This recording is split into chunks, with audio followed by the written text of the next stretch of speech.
बिस्मिल्लाहिर्रहमानिर्रहीम। मैं हूं इस्माइल कासिम और आप देख रहे हैं हरफ़े राज और या मकबूल जान के साथ। एक बड़ी हैरानकुन बात होती है जब रूसी सेनेटर जो हैं वो ये कहते हैं कि पाकिस्तान जो है वो यूक्रेन को एटमी हथियारों की तैयारी में मदद कर रहा है। और ये सारा क्या मामला है? देखिए, इसे पाकिस्तान के दफ्तर खारजा ने, अगर ये बात बिल्कुल एक रूटीन सोशल मीडिया की बात हुई, कल हम इससे बात करना चाहते थे, आपको याद होगा, तो फिर तो हम इसको इग्नोर कर देते कि ऐसी बातें होती रहती हैं। लेकिन इसने पाकिस्तान के दफ्तर खारजा ने आज वजाहत तलब कर ली है कि आप बताएं कि आप ऐसा क्यों कह रहे हैं। अब इस वक्त मेरे सामने पाकिस्तान के दफ्तर खारजा के दो मुख्तलिफ बयान मौजूद हैं, एक 5 महीने पहले का और एक 5 महीने के बाद का। 5 महीने पहले का ये 4 जून का बयान है और इसमें बड़े फ़ख्र से ये कह रहे हैं, फॉरेन ऑफिस की वेबसाइट पर मौजूद है, कि हमने 7.5 टन की यूक्रेन की आवाम के लिए इमदाद है वो भेजी है और इसे सेकंड कंसाइनमेंट हमारी जो वहाँ पहुँच गई है, जिसे पाकिस्तान के पोलैंड पहुँची है, पाकिस्तान के सफ़ीर मलक मोहम्मद फ़ारूक और उसके बाद पाकिस्तान के एक और जो हैं अपना मिलिट्री अटैची, वो पाकिस्तान के डिफेंस अटैची कासिम शहजाद, ब्रिगेडियर कासिम शहजाद, यूक्रेन का जो था वो कर्नल जो था विटैली सेनिकेको और लेफ्टिनेंट कर्नल आंद्री ओनोसोवो, इन्होंने रिसीव की है। और ये जो है उन्होंने कहा कि हम और ये ह्यूमैनिटेरियन पे कर रहे हैं और ये हमारी दूसरी है और अब तक 15 टन जो है वो आ चुकी है। 15 मार्च से ये सिलसिला शुरू हुआ। 24 फरवरी को यूक्रेन जो है वो उसके अंदर दाखिल हुआ। अच्छा, पाकिस्तान यूक्रेन के साथ गुज़श्ता 25 साल से तजारती तल्लुकात उसके बहुत ज़बरदस्त। मैं पूरा एनालिसिस करना चाहता हूँ ताकि लोगों को अंदाज़ा दे कि हम कितने बड़े बेवकूफ़ के बच्चे हैं और हम क्या क्या हरकतें कर जाते हैं। ठीक है। पाकिस्तान की जो यूक्रेन के साथ ट्रेड थी ये बहुत अरसे से चली आ रही थी। आप अंदाज़ा करें 1996 में ये मुल्क आज़ाद हुआ है तो हम यूक्रेन से हम टैंक खरीदते थे, उनके साथ पुर्जे खरीदते थे, असला खरीदते थे। 39% या 40% के करीब जो गंदम हम बाहर से मंगवाते थे वो हम यूक्रेन से लेते थे। ये पाकिस्तान उसके बदले में यहाँ से उनको कपास यार्न देता था, पटसन का यार्न देता था, ड्राई फ्रूट देता था, इस तरह के कुछ छोटी छोटी 4 फल भी देता था, बाकी सारी चीज़ें देता था। 2021 में हमारी जो टोटल ट्रेड थी वो तकरीबन $801 मिलियन थी यूक्रेन के साथ। ठीक, दुनिया भर की ट्रेड थी, बिल्कुल ऐसे सब जगह से। लेकिन दुनिया को पता चल गया था कि 24 फरवरी के बाद हुआ क्या है। ठीक, तो दुनिया ने उस मसले के अंदर अपने आप को पीछे हटा दिया। यानी पूरी दुनिया यूक्रेन के साथ और रूस के साथ तजारत करती थी, लेकिन हमें असल में एक शौक पड़ गया हुआ है कि हम किराए के गुरीला बनने के लिए हम बहुत जल्दी तैयार होते हैं। और अब से नहीं, 1960 से हम तैयार हैं। जब सीटो और सेंटो में हमने अमेरिका का साथ दिया था तो हमने पेशावर के करीब बड़ा बेर एक जगह थी, वहाँ हमने अड्डा बना लिया था और अमेरिकी U-2 त्यारे होते थे, जासूसी त्यारे, वो वहाँ पर थे। तो U-2 त्यारा उड़ता हुआ, वो यहाँ से उड़ना तो यहाँ था, वो यूँ से इनको आँख बचा के वो सीधा जो है वो रूस के इलाके में चला गया और रूस ने उसको मार गिराया।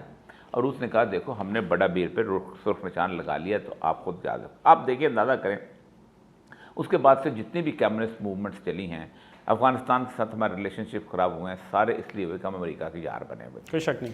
और 65 की जब वॉर हुई है तो अमेरिका ने सबसे पहले हमारा असला बंद किया और उसने कहा हमें तुम्हें इंडिया के लिए लड़ाने के लिए तो नहीं भेजा था, हमने तो तुम्हें भेजा था कम्युनिज्म के साथ लड़ने के लिए। तुम इंसान हो क्या? बाकायदा गालियाँ हैं उन पेपर्स के अंदर जो हमें देखे गए। यहाँ तक कि शमशाद अहमद खान साहब ऑन रिकॉर्ड हैं कि हम अखनूर के करीब पहुँच गए थे और जनरल अख्तर हसन मलक जो था वो कश्मीर में जा रहा था, तो अचानक अमेरिकन आ गए। अमेरिकन ने बाकायदा लिखा कि हमारा अंदाज़ा ये है कि तुम 1 या 2 दिन के अंदर दिल्ली पहुंच जाओगे और हमने तुम्हें दिल्ली पहुंचने के लिए कहा है, खबरदार वॉर बंद करो। आप अंदाज़ा करें, 2 दिन वॉर रुकी रही कश्मीर की और याह्या खान को वहाँ कमांडर बना के भेजा गया और फिर सीज़ फायर कर दिया गया। ये है हमारी तारीख। अच्छा, उसके बाद हमने अब क्या किया? फिर उसके बाद अफगानिस्तान की वॉर के अंदर हम उसके साथ शाबोले बाकी। अब हमने ये किया कि इस दरमियान में 2 खबरें बहुत अहम हैं जो हमारी चली।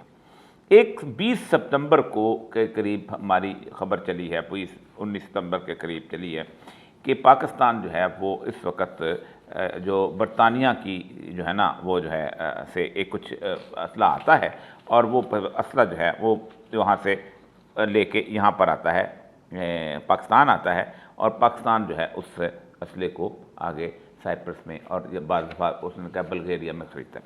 फिर एक और जो उसके साथ उसने साथ ये था कि ये जो बरतानिया अपने तैयारे जो हैं उनके अंदर 75,000 टन के करीब असला लेके आता है और वो बेचता है।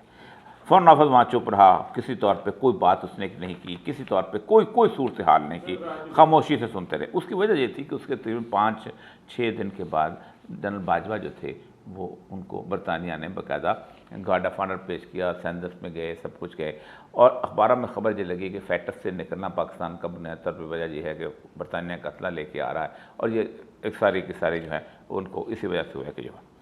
लेकिन अब खौफनाक ये जो बंदा है जिसने ये इनको अपना कहा है, ये जो अपना सेनेटर है ये ज़ोरोव जो है, इसने वहाँ पर एक प्रेस कॉन्फ्रेंस बनाई है और इस प्रेस कॉन्फ्रेंस के तहत उसने सबसे पहली बात ये की है कि उसने एक बाकायदा डोजियर भेजा है और डोजियर पेश किया और डोजियर ने इसने कहा है कि पाकिस्तान जो है वो बहुत तवील अरसे से पाकिस्तान जो है ये यूक्रेन की मदद कर रहा है।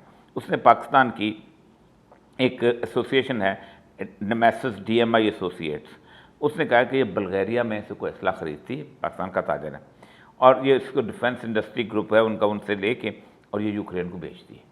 अगरचे कि इंडिविजुअल कर रहा है लेकिन पाकिस्तान को रोकना चाहिए ऐसे बंदे को। फिर उसने एक और इसने बात किया है कि पाकिस्तान आर्डनेंस फैक्ट्री के से एक उसने ये जो MS केमिका had reportedly approach Kestrel a defence supplier of ammunition of Pak ordnance factory on behalf of the Ukraine defence ministry कि वो असला।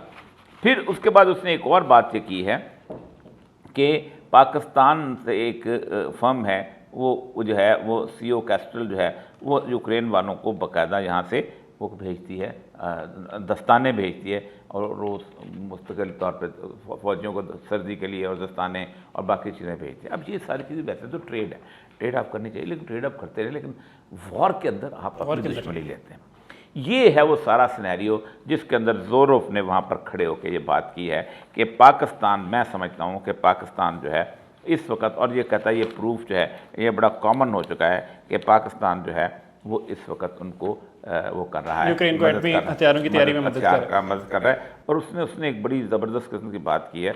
उसने कहा असल मसला ये है कि पाकिस्तान ये जो सारे का सारा जो है उनका जो मिज़ाइल सिस्टम है ये पाकिस्तान जो है वो कैरी करता है डर्टी बम को लिए, उसके आर्कटिक पता नहीं क्या उसका नाम है, इस तरह का नाम उसने लिया। और उसके साथ उसने ये कहा है कि अमेरिका ने जो अमेरिकन जो सेनेट है उसने प्रेसिडेंट को इख्तियार दिया हुआ है कि छोटे साइज़ का एटम बम तुम चला सकते हो जहाँ भी चाहो, और वो उसका इख्तियार, वो कहता है वो किसी वक्त भी चल सकता है। और उसने ये कहा है कि इसमें एक और चीज़, द पी ऑफ पाकिस्तान से largest defence supplier and industrial complex manufacture the Soviet era 122 mm, ये उसने कहा है कि ये जो 9.5 माइल्स तक वॉर हेड्स जो हैं वो भी उनको सप्लाई कर रहा है, 95 किलोमीटर छोटे छोटे वॉर हेड्स जो है। इस सारी सिनेरियो के अंदर अब आमने सामने आ गए हैं पाकिस्तान और रशिया, जबकि कोई मुल्क आमने सामने नहीं आ रहा। अफ्रीका में वो गए हैं, उन्होंने कहा जी आप गैस लेना बंद करो, उन्होंने कहा हम क्यों बंद करें, हमारी तो ज़रूरत है, या तो हमें कहीं से गैस अरेंज करके दो।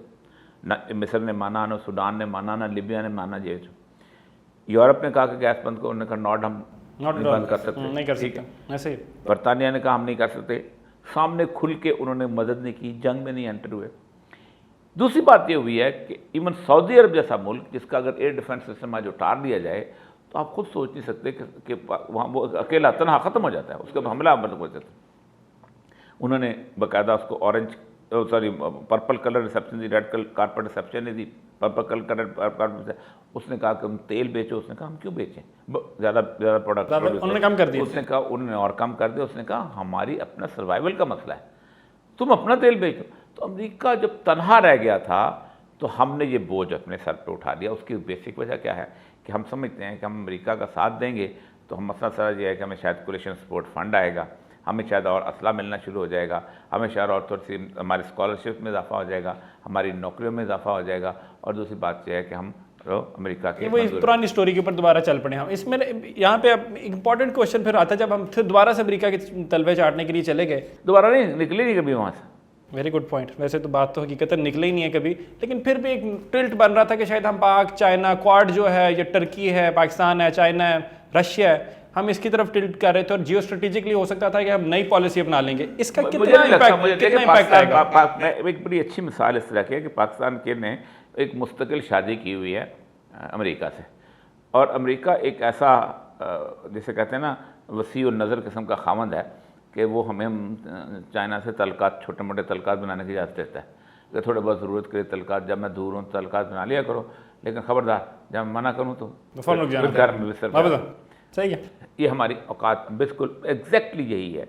और अब उन्होंने मना किया है और हम समझते हैं हम क्या करें। अब मसला समझ जाए कि हम बुरी तरह फंस गए हुए।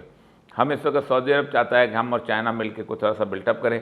अब हम सऊदी अरब गए हैं, सऊदी अरब ने हमें फिर कान से पकड़ के चीन भेज दिए, तो सऊदी अरब में पैसे देता है, अमेरिका उस तरह के पैसे तो नहीं देते, सऊदी अरब में तेल देता है, अमेरिका में तेल तो नहीं देता।